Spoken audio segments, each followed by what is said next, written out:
Hi, it's Norma from the Hanover Public Library with another book talk from my living room since we can't be in the library right now. I love a story with a bit of whimsy. Not necessarily a full on fantasy novel, but books with just a whiff of magic. The genre is called magic realism, and Irish novelist Jess Kidd is a master of this type of novel. She uses just a touch of the supernatural to spice up her narrative and explore the themes of her writing in ways that purely realistic writers can't. Mr. Flood's Last Resort by Jess Kidd it was published in 2017 following her first published novel, which was called Himself. It came out in 2016 and was shortlisted for the Irish Book Award. The main character is a young woman named Maud Drennan. Maud is Irish, but she lives in London where she works as a carer, what in Canada we would call a personal support worker. Maud gets sent to a house in London called Bridalmere. It's a decaying mansion inhabited by piles of junk, several cats, and one fearsome old man named Cathal Flood. Mr. Flood has run off several other carers, but Maud is made of sterner stuff. She is Mr. Flood's last chance to remain in his own home, for without Maud, he'll be sent to live in a long-term care facility.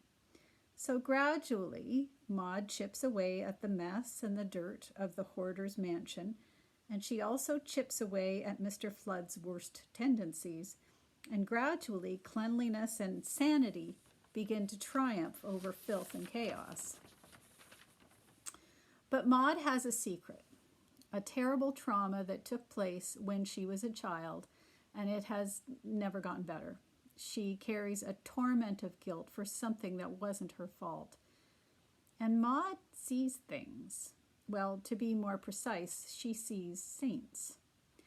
They're a dreary bunch mostly, popping out of walls and wafting about looking depressed or making snarky comments. There's Saint Dymphna, a young woman who is the patron saint of lunatics and runaways.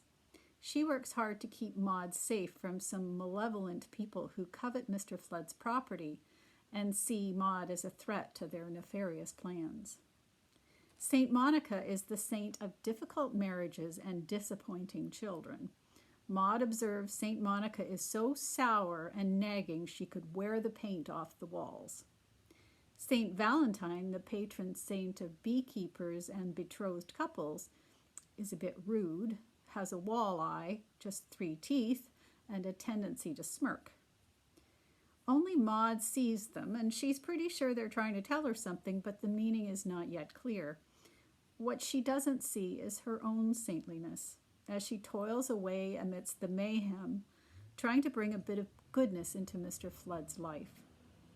Interestingly, Jess Kidd herself has worked as a carer, and so she knows from her own experience what the work can be like.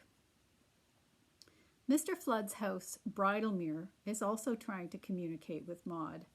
It's rather eerie, but Maud keeps coming to work and waiting for clarity.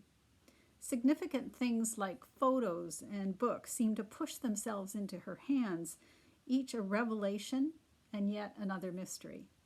So what is the message here? There is a mysterious trauma in Mr. Flood's past too, one that makes him angry and defensive and hard to get along with. But little by little, the common ground of Maud's and Mr. Flood's histories reveals itself, and a tenuous bond of friendship begins to form, made up mostly of barbed comments and grudging respect. It makes this book a lot of fun to read.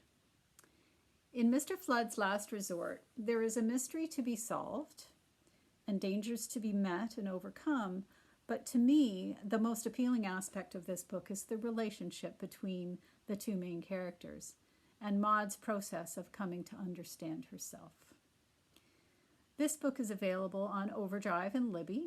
So put it on your list, and if you would rather borrow the paper book, you can borrow it when the library reopens. Stay safe, stay well, stay home, and watch for saints.